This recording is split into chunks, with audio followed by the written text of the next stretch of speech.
Hello दोस्तों, स्वागत है आप सभी का। आज के जो वीडियो पे चर्चा कर रहे हैं इसका मेजर मुद्दा जो है, इस बात को पहले समझा दूं। बहुत से लोगों ने चर्चा की, उन लोगों ने कहा कि हमने इतने सारे उपाय कर लिए हैं, बावजूद इसके उनके जीवन में एक रत्ती का परिवर्तन देखने को नहीं मिलता। ठीक है, कुछ लोगों को अगर उपाय देखते हैं तो उन लोगों को उपाय सूट कर जाते हैं और कुछ लोगों को उपाय सूट नहीं करते। ये कहानी इस बात पे है कि एक जातिकार ने बोला था कि 9 के 9 ग्रहों की पूजा करा ली उन्होंने, लेकिन बावजूद इसके जीवन में 1% का भी रिजल्ट चेंज होने को तैयार नहीं है। ठीक, सबसे पहली चीज़ तो एक बात को ध्यान रखिएगा कि आपके जीवन के अंदर 3 प्रकार के कर्म काम करते हैं। ठीक है, 3 प्रकार के कर्म काम करने की वजह से एक वो है जिसे हम कहते हैं संचित कर्म। संचित कर्म का मतलब जो चीज़ें एक्यूमुलेटेड कर्माज हैं। ठीक है, आज के इसमें मैं श्री राम जी की कुंडली और साथ ही साथ श्री कृष्ण जी की कुंडली, उनके लगन को बीच में लाऊंगा ताकि आप समझिएगा। संचित कर्म का अर्थ वो है जो कि पहले से ही हमने अपने पास रख लिया है सजोकर, वो है हमारा संचित कर्म। संचित कर्म का प्रभाव में पहली बात तो ध्यान रखिएगा, कर्म की थ्योरी में कोई भी कर्म शुभ या अशुभ नहीं होता। उस कर्म को करने की आपकी इच्छा शक्ति और आपके मकसद उस कर्म को शुभ या अशुभ बना देंगे, बस इतना ध्यान रखिएगा। तो संचित कर्म वो है जो एक्यूमुलेटेड कर्म है जिसे कि आपने भोगना है। दूसरा होता है प्रारब्ध कर्म। प्रारब्ध कर्म वो है जो व्यक्ति इंडिविजुअली खुद के लिए लेकर आता है। ठीक है, तीसरा होता है वो होता है हमारा क्रियमाण कर्म। क्रियमाण कर्म की बात अगर हम करें तो ये वो कर्म है जो इस जन्म के अंदर हम बेसिकली करते हैं। ये जो हमारी बेसिक 4 घर हैं, इन 4 घर में आपने अपना कर्म के भाव को तय करके रखा है कि मेरे लिए ये जो भाव है ये क्या है, ये मेरा इस समय का क्रियमाण कर्म होगा। ठीक है, 10 नंबर की राशि में काल पुरुष कुंडली को यूज करता हूँ सबसे पहले, इसी पे सारे बेसिक्स लगते हैं और बारे सारे जितने भी कंसेप्ट हैं वो काल पुरुष पे लगाएंगे और उसके बाद उसको किसी भी इंडिविजुअल चार्ट में लगा पाएंगे। काल पुरुष कुंडली के हिसाब से जब देखते हैं तो 10वां भाव जो है वो इस जन्म का क्रियमान्य कर्म है। नाड़ी में इसीलिए बोल दिया जाता है कि शनि को देखें एक, और दूसरा होता है 10 नंबर की राशि को देखें, वो हमारा क्रियमान्य कर्म बन जाता है। ठीक है, क्रियमान्य कर्म से ये अर्थ नहीं होगा दोस्तों कि वो आपको कोई प्रकार से राशि उत्पन्न करके दे रहा हो। राशि से मेरा मतलब धन उत्पन्न करके दे रहा हो। ये कुंडलियां अगर किसी हाउसवाइफ की हैं तो वो अर्निंग से लाके नहीं देती, लेकिन कर्म तो वो भी कर रहे होते हैं। इसलिए जब कभी भी हम कर्म की बात करेंगे तो कर्म में सिर्फ कर्म को समझिएगा, उसमें आय वाय को मत सोचिएगा, इसको प्रोफेशन से मत जोड़िएगा, बस इतना ध्यान रखिएगा। क्रियमान्य कर्म वो है जो कुंडली में 10 नंबर की राशि बताएगी पहली चीज। दूसरा, क्रियमान्य कर्म जो है वो इस पर्टिकुलर बर्थ के अंदर आप कर रहे हो फ्री विल कर्म के तौर पे करते हुए नजर आते हो। उस पर जब कोई ग्रह प्रभावित करता है तो वो चीजें आपके कर्म को प्रभावित करने लगती है। दूसरा, 10th हाउस जो है वो भी हमारा क्रियमान्य कर्म का ही हिस्सा रहने वाला है। ये वो है जो इस पर्टिकुलर बर्थ के अंदर हम फ्री विल के साथ काम कर सकते हैं। ठीक, अब दूसरा जो है, सबसे पहले मैं बात करूं संचित का। संचित कर्म वो है जो कि किसी भी रूप में आके आपके सामने खड़ा हो जाएगा। अब आपका संचित कर्म आपको क्या चीजें देता है, देखते जाइएगा, समझते जाइएगा। संचित कर्म में आपको मिलता है आपका 2nd हाउस, या पहले इसको समझ लीजिए। देखिए, ये हम अपने भाग्य को और ये हमने पूर्व पुण्य को पंचम भाव से कहते हैं। ठीक है, नवम है भाग्य, पंचम है पूर्व पुण्य। अगर ये पंचम पूर्व पुण्य है तो इस पंचम का दशम जो है वो पहला इंपॉर्टेंट होगा, कहीं से भी उसका 10th एक मोस्ट इंपॉर्टेंट है। तो जब हम संचित की बात करेंगे ना तो संचित की बात यहाँ से 10th की बात शुरू होगी। यहाँ से 10th होता है आपका 2nd हाउस। ठीक है, अब देखिए शुरू कैसे होती है कहानी। व्यक्ति खुद जन्म लेता है लेकिन उसके संचित कर्म है जो उसके कुटुंब के प्रति होते हैं, परिवार के प्रति होते हैं। उस कर्म को उस व्यक्ति को निभाना होता है। वहां पे आप माता पिता और जो भी आपके फैमिली के अंदर दादा दादी नाना नानी जो भी आपका कुटुंब है वो सब कुछ आपके लिए आपका संचित कर्म बन के आता है, क्योंकि वहां पर उस चीज में आपने जन्म ले लिया। वह आपके लिए पहले से कहीं ना कहीं आपने उनका कोई ना कोई कर्म रूप अपने लिए लेके रखा था कर्ज के तौर पर। संचित कर्म से हमें क्या क्या चीजें मिल सकती हैं। संचित कर्म बेसिकली हमें फैमिली से मिलता है। संचित कर्म से हमें संतान मिलती है जिसे जो कि हमारे हाथ में नहीं। संचित कर्म से आपको आपका ससुराल पक्ष मिलता है जो कि आपके हाथ में नहीं है। ठीक है ना, लड़का लड़की को देखने, लड़की लड़के को देखने जाते हैं, ससुराल देखने नहीं जाते। ससुराल जो है वो काइंड ऑफ संचित कर्म है, क्योंकि वहां पर फिर आपका कनेक्शन बनेगा जैसे कि आपका बर्थ से आपकी फैमिली से बना हुआ है। इसी तरीके से संचित कर्म में एक कर्म आता है जो कि बड़े भाई बहनों के साथ जुड़ जाता है। आप समझिए कैसे। श्री राम जी की कुंडली 4 नंबर लगन से बनी थी। 4 नंबर लगन से क्रियमान्य कर्म यानी कि फ्री विल कर्म, और उन्होंने अपने जीवन में कर्म को किया। वहां पे उनको लक्ष्मण जी का साथ सबसे ज्यादा मिला। लक्ष्मण जी का साथ सबसे ज्यादा मिला। इवन उनके मैक्सिमम कर्म के अंदर लक्ष्मण जी ने परिवार के आगे सब कुछ त्याग और सब कुछ किया। ठीक है, शेषनाग रूप अवतार माने जाते हैं तो पूरा साथ दिया। जब वही चीज श्री कृष्ण के रूप में जन्म लेने आते हैं तब क्या होता है, उस कंडीशन में वृषभ लगन श्री कृष्ण जी का बन जाता है। देखिए, फ्री विल राशि 4 नंबर जो कि श्री राम जी के लगन के अंदर हम देख रहे हैं, जबकि 2 नंबर की राशि 2nd हाउस, ये क्या है, संचित कर्म के प्रभाव। अब संचित कर्म के प्रभाव को ध्यान में रखते हुए समझिए चीज कैसे हो रही है। कहीं ना कहीं जो लक्ष्मण जी पहले छोटे भाई बन के आए थे और अपने कर्म के रूप से एक संचित कर्मा बनाया गया था, उसको बलराम जी के रूप में आके, बड़े भाई के रूप में आके पूरा करवा दिया गया। तो जो हमारा 11th हाउस है वो भी हमारा संचित कर्मा कहीं ना कहीं किसी रूप में दिखाई देता है। हमारा किसी के प्रति एक कोई कर्मा हमने लिया था उधार पे और उसी कर्मा को हम रीपे करते हैं, वो कंडीशन भी हमारा संचित कर्मा एक्यूमुलेट हो गया। आपने मेरे प्रति कुछ कर्मा किया, वो मेरे लिए एक्यूमुलेट हो गया और मुझे इसे रिटर्न बैक करना होता है। तो संचित Karma basically 2nd house, 5th house, 8th house और 11th हाउस से देखा जाता है। या फिर कई बार 2 नंबर की राशि, 5 नंबर की राशि, 8 नंबर की राशि और 11 नंबर की राशि जो होंगी, ये भी जीवन के अंदर व्यक्ति के संचित कर्माओं को सामने प्रकट कर देंगी। ठीक। दूसरा, प्रारब्ध कर्मा। प्रारब्ध कर्मा को कैसे समझेंगे? एक फैमिली में 2 बच्चों ने जन्म लिया, ठीक है।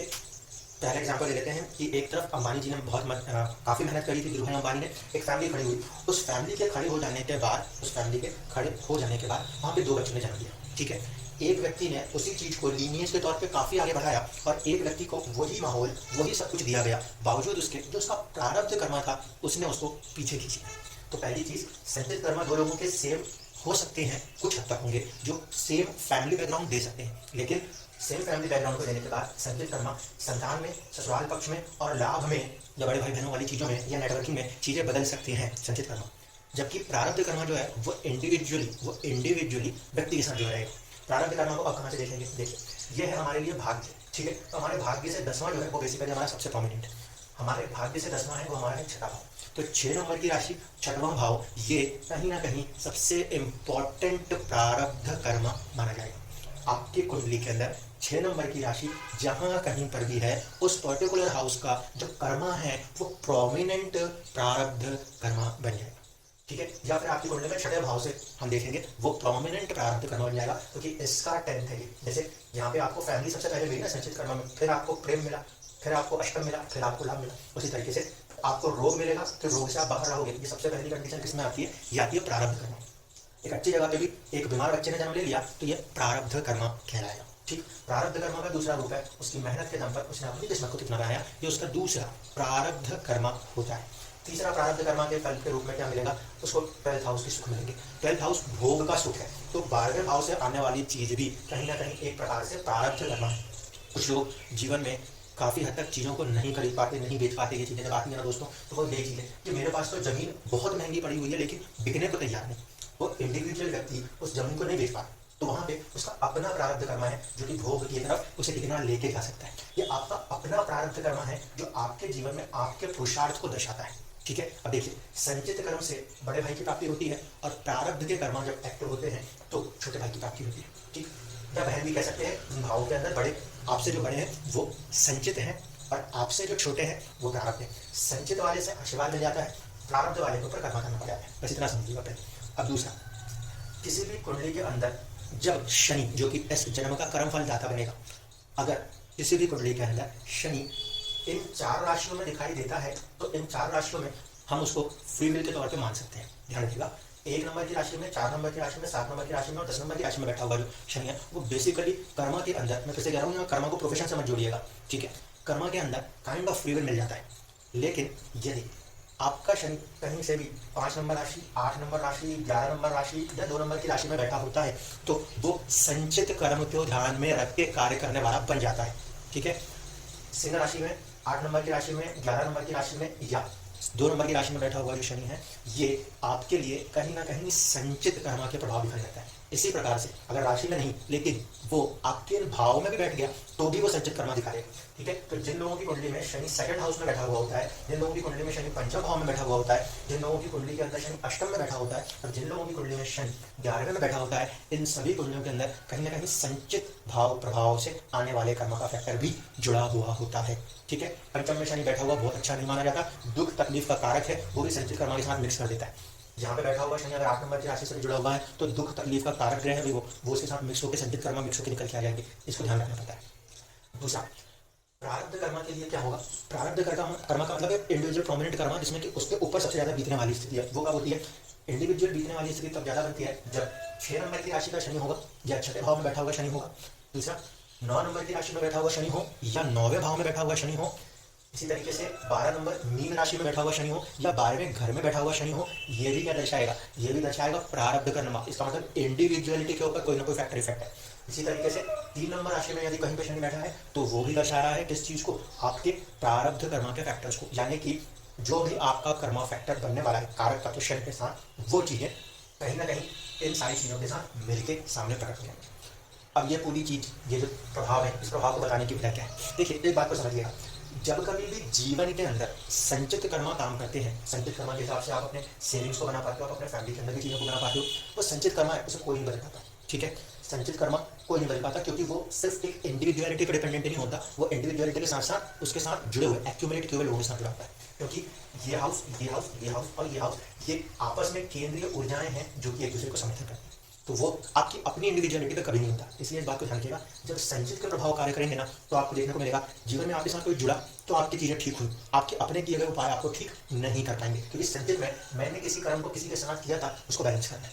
जैसे कि श्री राम जी ने पहले लक्ष्मण जी के साथ कर्मा किया, बाद में जब रिपीटेशन आया तो बलराम जी और श्री कृष्ण, तो कहीं ना कहीं ये कर्मा उस रिलेशन बॉन्डिंग के साथ काम करेगा। जब कभी भी आप देखना ऐसे कंडीशंस में शनि के प्रभाव देखेंगे, क्योंकि जुड़ने के बाद इनका एक्शन रिएक्शन संचित कर्मा से ज्यादा आगे बढ़ेगा। ठीक है, अगर प्रारब्ध कर्म का फैक्टर है तो इसका मतलब है आपको अपनी इंडिविजुअलिटी के ऊपर सबसे ज्यादा एफर्ट करने की आवश्यकता होगी। क्यों? क्योंकि प्रारब्ध कर्म मैंने कहा वो इंडिविजुअलिटी पे चला जाता है। अगर 6 नंबर राशि, 9 नंबर राशि, 12 नंबर राशि या 3 नंबर राशि में शनि बैठा हुआ है, तो ऐसे कंडीशन में वहां पर आपका जो कर्मा है वो सेल्फ की तरफ बिल्कुल स्ट्रांगली होकर आएगा। उस चीज में आपको अपने अंदर की चीजों को काफी ज्यादा नियंत्रित करना पड़ेगा, क्योंकि शनि वहां पर नियंत्रण की भी शक्ति है, डिसिप्लिन की भी शक्ति है, उस पर फोकस होना पड़ता है। क्रियमान कर्मा की राशियों में, यानी कि 1 नंबर, 4 नंबर, 7 नंबर, 10 नंबर की राशियों में अगर शनि बैठा हुआ नजर आते हैं तो फिर फ्री विल कर्मा है, और फ्री विल कर्मा का मतलब है हम इसी जन्म में जो कर रहे हैं वही हम पा रहे हैं, जो हम दे रहे हैं वही हम वापस ले पा रहे हैं। ठीक है, 10th हाउस में अगर शनि बैठा है तो इसी बात को दर्शाता है आपने अच्छा किया उठा देता है, आपने बुरा किया आपको गिरा देता है। ठीक है, क्यों? क्योंकि उसी समय अवधि में आपसे अच्छा या बुरा करा देता है। कुछ लोगों के जीवन में कुछ ऐसी परिस्थितियां दिखेंगी जहाँ पे शनि 10वें में बैठा हुआ है, खुद के कर्मा की वजह से अप एंड डाउन आएगा, लेकिन राशि मान लीजिए 5 नंबर की राशि 10वें घर में है और वहाँ शनि बैठ जाए। मोदी जी की कुंडली का एग्जाम्पल दिया, 5 नंबर की राशि है, इसका मतलब है संचित कर्मा है, जो कि 10th हाउस में गया और वहां पे भी कर्मा में शनि बैठ गया, जो कि शनि कर्म फल दाता है, इसलिए मैं शनि की बात कर रहा हूँ, शनि कर्म फल दाता है। 5 नंबर की राशि में शनि बैठने की वजह से सिंहासन, जो कि सूर्य की राशि है, वो फल सीधे सीधे देना है। 10वें में बैठा हुआ तो स्ट्रांगली फल देना है, लेकिन खुद के 10वें में बैठने के कारण कुछ कर्मा के प्रभाव की वजह से अप्स एंड डाउन आएंगे, बट संचित कर्मा जागृत जरूर हो जाएगा। इसीलिए जब कभी भी कुंडलियों के अंदर शनि संचित कर्मों में है तो संचित कर्मों में कोई ना कोई कनेक्शन पॉइंट्स बनेंगे और फिर जागृति होगी। प्रारब्ध कर्मों में है तो व्यक्ति को फोर्स करेगा काम करने के लिए, फिर जागृति होगी। और यदि क्रियमान कर्म राशियों के साथ उसका संबंध बना हुआ है तो आपको इंडिविजुअली जो एक लेजीनेस होती है उसको खत्म करके आगे बढ़ के लाइफ के अंदर अपने ग्रोथ को निकालना पड़ता है। उम्मीद करता हूँ कि इस सवाल के जवाब आपको समझ में आएंगे कि देखिए आपकी हेल्थ, आपका भाग्य, आपका भोग और आपका पराक्रम ये आपका अपना होता है। ठीक है, इन चीजों को आपको वर्क करना पड़ता है। इन ग्रहों पे बैठे हुए ग्रहों के लिए आपको अपने आप को सक्षम बनाना पड़ता है। भगवान या किसी के ऊपर वहां पे आप केंद्रित नहीं हो सकते, वहां पे आपको सिर्फ उनको ध्यान रखकर खुद को मजबूत करना है। अगर कुंडलियों के अंदर 2nd, 5th, 8th और 11th हाउसेस या इन राशियों में कोई प्रभाव है तो इसका मतलब है कि वहां पे संचित है। अच्छा किया है तो अच्छा, बुरा किया है तो बुरा, लेकिन उस दोनों ही कंडीशनों में किसी के साथ किया है वो साथ के हिसाब से काम करें। और फिर क्रियमान कर्मा के अंदर यदि स्थिति है तो वहां पे आप अपने काम को ठीक कर लीजिए, आपके लाइफ के अंदर ज्यादातर चीजें ठीक हो जाएंगी। जिस किसी भी कंडीशन में संचित कर्मा प्रभावित होगा तो कोई व्यक्ति मिलने के बाद ही वो चीजें ठीक ठाक कर पाएगा।